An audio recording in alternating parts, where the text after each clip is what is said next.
Muy buenas noches, bienvenidos a Signo Pesos, la economía al alcance de su pantalla. Estos son los temas claves de hoy. Comienza una nueva cumbre cafetera. Desde mañana se reúnen en Cartagena los empresarios y dirigentes más destacados de este sector para hablar de precios del grano, consumo y exportaciones, pero también de retos y de oportunidades. En segundos hablaremos con Gustavo Gómez, presidente de ASO Export. Récord histórico en la Bolsa de Valores. El mercado accionario colombiano pasa por un excelente momento. En el último año el índice de la bolsa ha aumentado más del 50%. Algunas acciones han tenido valorizaciones extraordinarias. Esta noche nos acompaña para hablar de este boom el presidente de la bolsa, Andrés Restrepo. Regaño al ministro de Minas y Energía. La Contraloría General cuestionó duramente al titular de la cartera de Energía por no acatar los llamados para evitar una crisis energética. Ya les contamos lo que dice el organismo de control fiscal y también la defensa de Edwin Palma.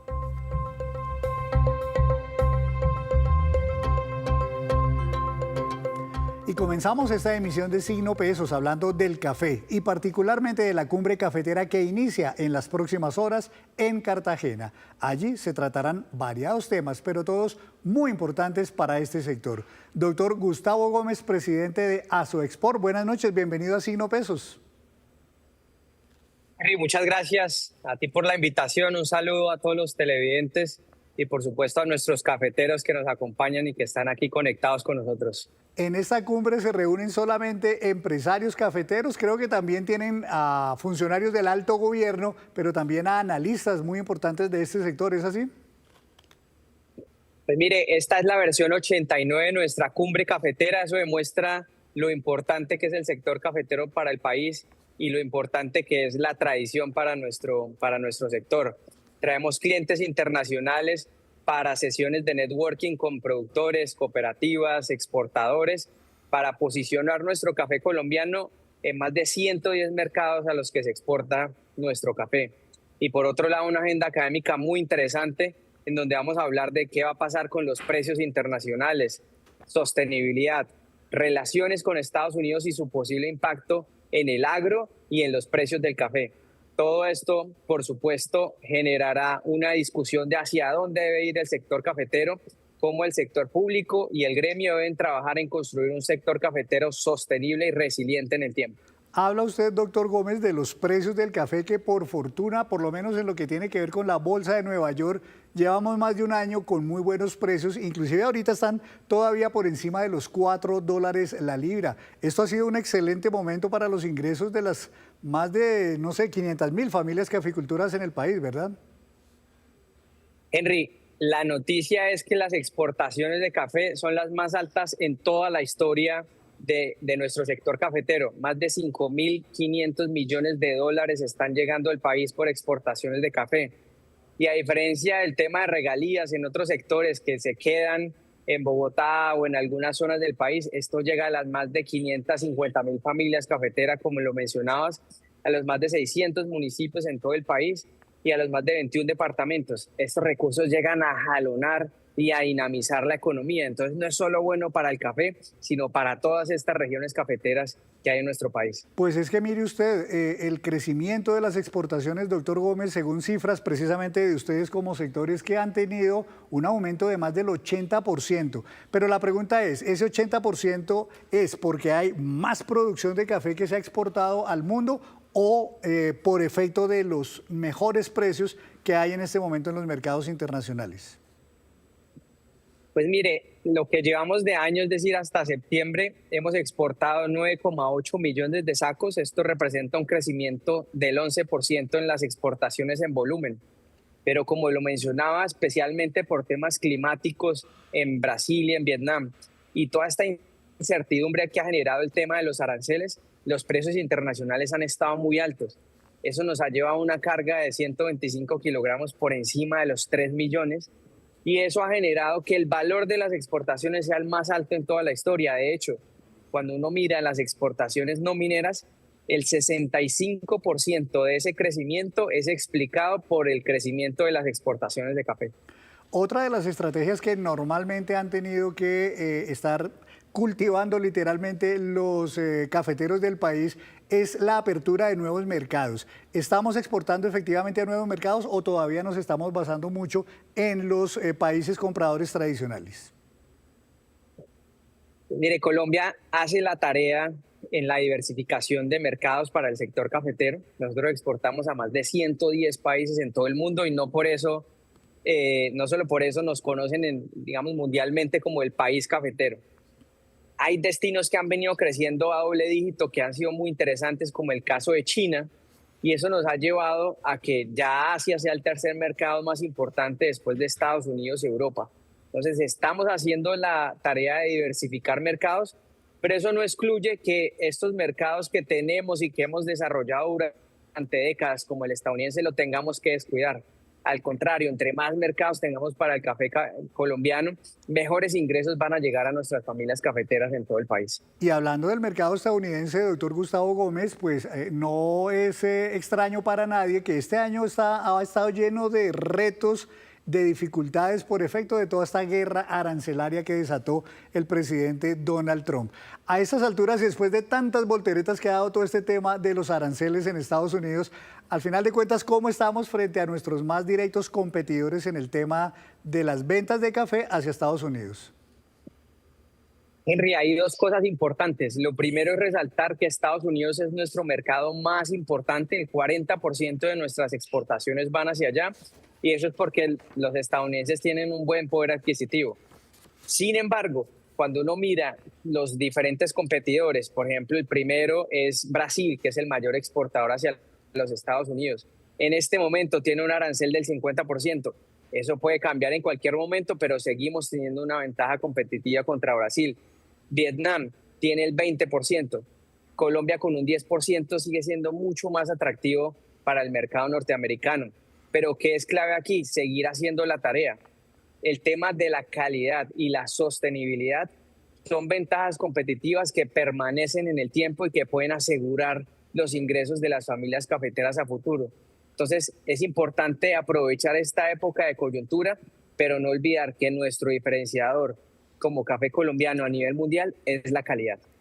Doctor Gómez, en los últimos años hemos visto, digamos, problemas de algunos competidores, Brasil, Vietnam particularmente por el tema del clima en esos países, que se convirtieron en una buena oportunidad para Colombia como proveedor. Por el lado de la demanda, ¿cómo se ven las cosas? ¿Creería usted que hacia los próximos años la demanda va a seguir aumentando o eventualmente se ven por ahí nubarrones en el panorama por el lado de la demanda? Pues Henry, ese tema es tan importante que, como lo mencionabas, vamos a traer unos expertos internacionales para que nos hablen de ese tema en la cumbre cafetera. ¿Y por qué? Porque cuando uno mira nuestros principales mercados, Estados Unidos, tenemos un arancel, pues Brasil del 50, pero nosotros del 10. Eso termina encareciendo un poco el producto final que llega a los Estados Unidos. Y en el caso de la Unión Europea tenemos restricciones relacionadas con temas de sostenibilidad que tenemos que cumplir para poder acceder a esos mercados. Todo esto genera necesidad de procesos de trazabilidad y transparencia en el mercado que implican unos mayores costos.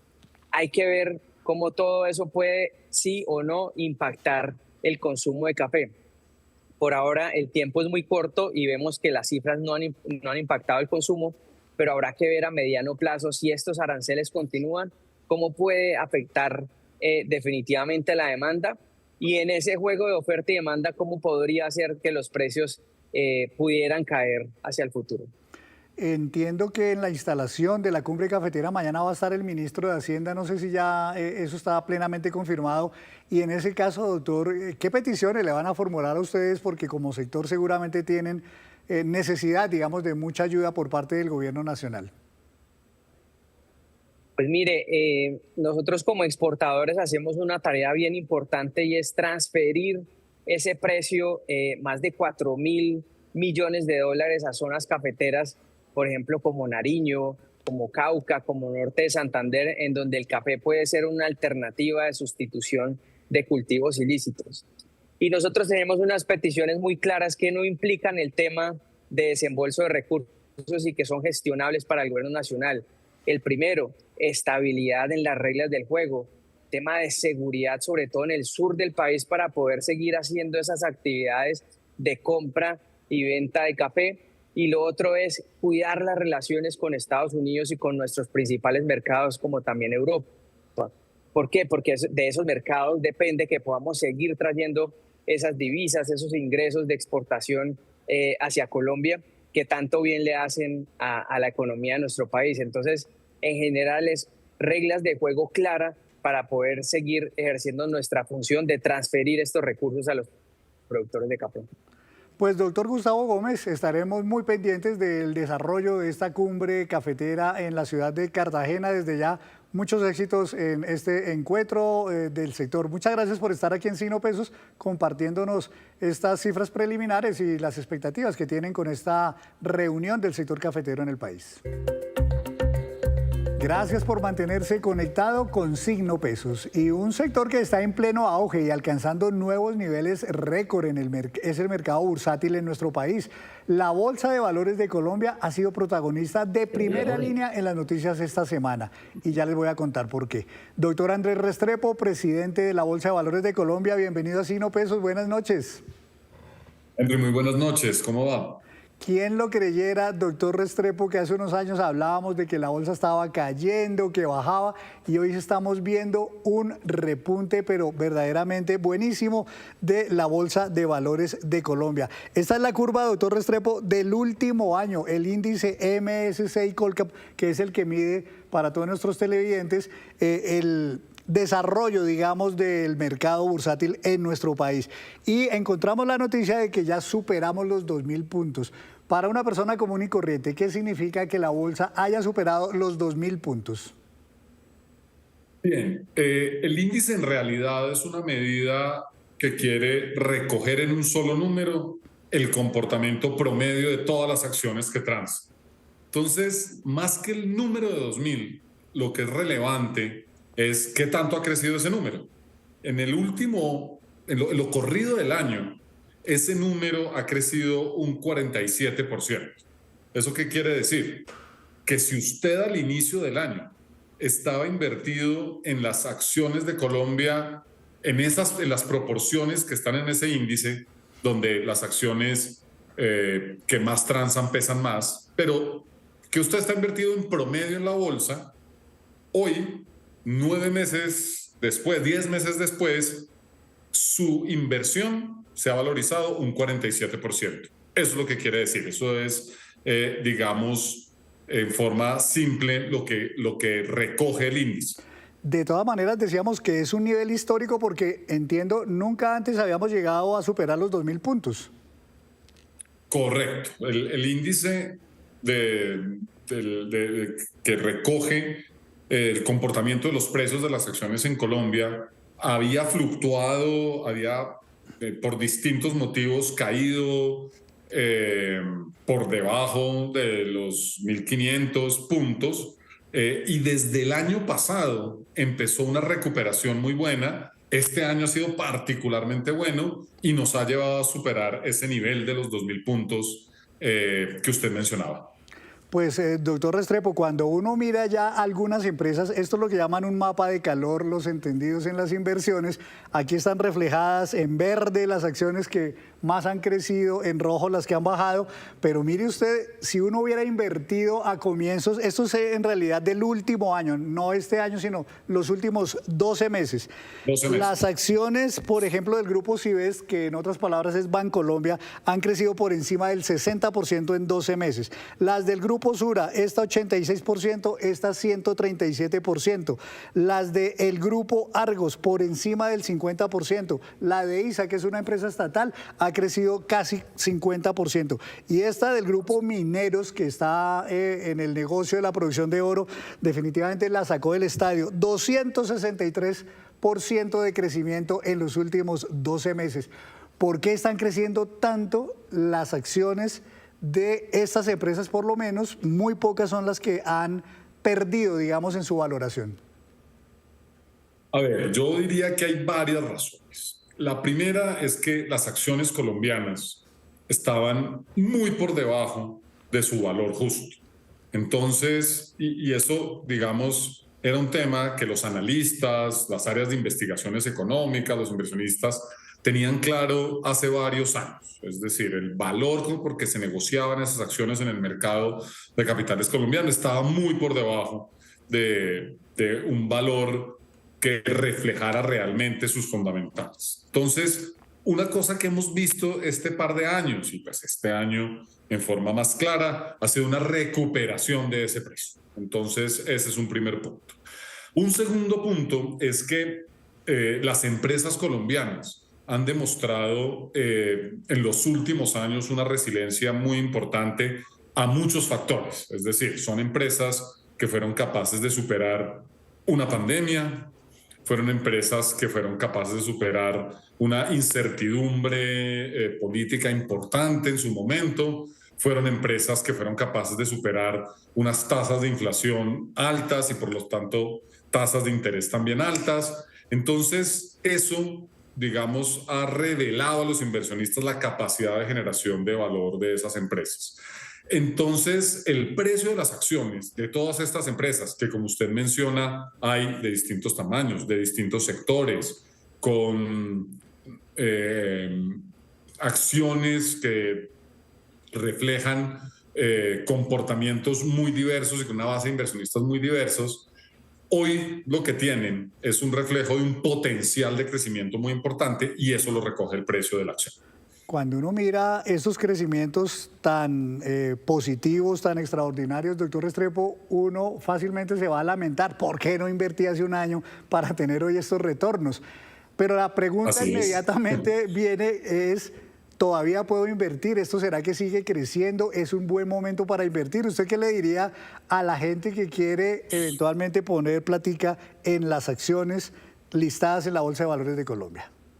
Mire, yo, digamos, para mí no es fácil hacer una predicción de qué va a pasar con el precio de las acciones. Nosotros en la bolsa en lo que nos concentramos es permitir que la negociación de las acciones se haga con unas reglas de transparencia, con unas reglas de juego muy claras para todos los participantes y que se asegure el cumplimiento de las órdenes de todos los clientes en tiempo y forma. Entonces, ese objetivo es el objetivo principal. Las dos reflexiones que de pronto yo haría son las siguientes. Uno, siempre es importante tener en el portafolio acciones. Es una forma de estar expuesto, como hemos visto este último par de años y este año específicamente, al potencial de valorización de unas empresas como las empresas colombianas. Tienen todos esos aspectos positivos que mencionaba en la respuesta anterior. Entonces, lo que yo diría es importante en un portafolio diversificado tener una determinada exposición a las acciones colombianas. La segunda reflexión que yo haría es, y esto es general, no estoy hablando de ninguna acción en especial, es que a pesar de esa valorización, las acciones colombianas, medidas por lo que los analistas llaman múltiplos, que es la forma de relacionar los indicadores de los resultados financieros de las empresas con su precio, todavía están por debajo de pares comparables en otras bolsas de la región y pues, con mayor razón incluso de países desarrollados. Entonces lo que uno diría es que las acciones colombianas todavía tienen precios que relativo a sus utilidades, que relativo a sus dividendos, eso es también muy importante. Cuando usted tiene acciones, no solo disfruta la valorización de las acciones, sino los dividendos que le pagan esas empresas a sus accionistas todavía parecieran tener potencial de valorización. Una última pregunta, doctor, porque estoy seguro que viendo esta entrevista, muchos colombianos de a pie se van a animar a decir, bueno, ¿y uno cómo invierte en la bolsa? La pregunta ¿es fácil, es sencillo o esto todavía sigue siendo de unos señores encorbatados, especializados y de mucho dinero para poder invertir en la bolsa de valores? No, vea, Henry, eso ha cambiado dramáticamente en los últimos años. Pasamos de, creo yo, esa idea de que para invertir en la bolsa usted tenía que tener un capital muy grande y tener una serie de conexiones para poder entender en qué se puede invertir, a un mundo en el cual, a través de las sociedades comisionistas de bolsa, muchas de ellas ofrecen la posibilidad de invertir a través de sus plataformas digitales de e-trading, en las cuales usted a través de su celular puede comprar y vender acciones todos los días, que son plataformas de trading, como le decía, de las sociedades comisionistas. Además, dependiendo de la sociedad comisionista, pero muchas de ellas permiten hacer eso desde montos muy bajos. Y además, usted puede en páginas de internet, de las mismas sociedades comisionistas, a través de YouTube, hay muchas herramientas para usted entender el análisis de las empresas, el análisis técnico, el comportamiento del mercado, para que sean inversiones, digamos, que usted haya estudiado y que entienda por qué se están haciendo.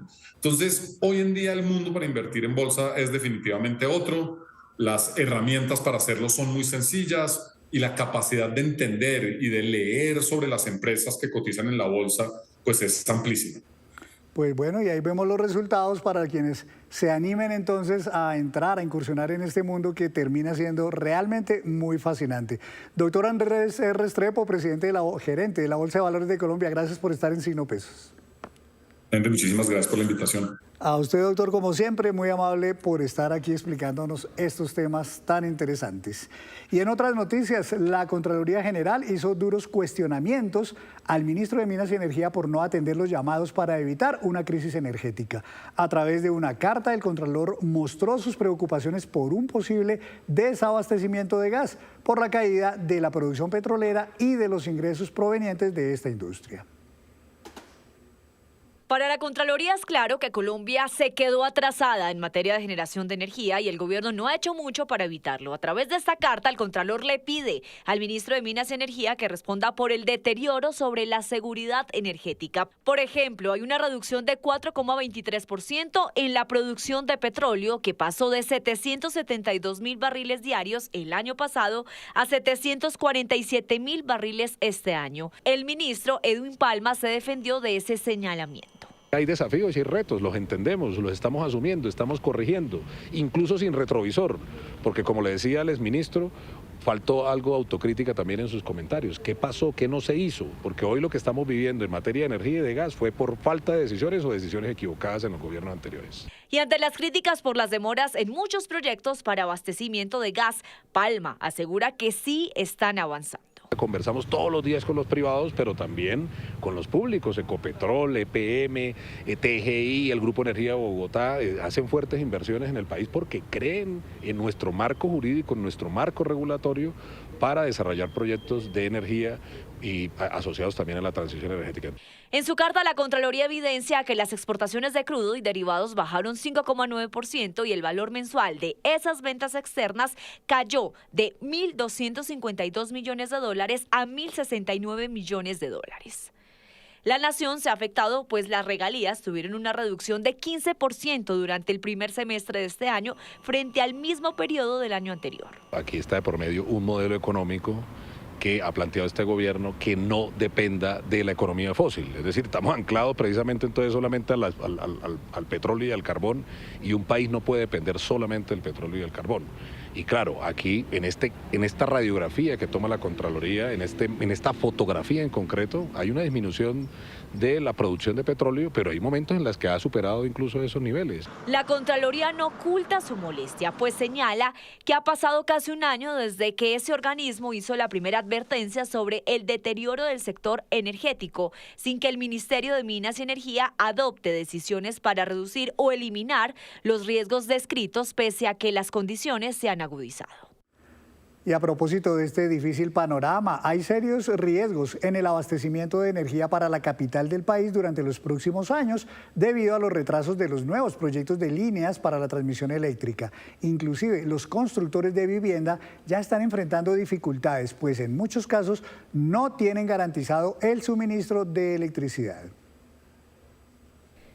Bogotá y Cundinamarca podrían enfrentar racionamiento de energía el próximo año. La razón es que la ciudad y la demanda de energía aumenta cada año, pero las actuales redes por las que llega la electricidad no dan abasto y los nuevos proyectos de transmisión eléctrica están retrasados. Los 3 proyectos críticos son la línea La Virginia, Nueva Esperanza, que aún está esperando la licencia ambiental, la línea Chivor 2, que lleva más de una década paralizada con 5 años de retraso solo en el trámite de la licencia ambiental, y la línea Sogamoso-Sesquilé, con un avance de apenas solo el 50% de las torres montadas.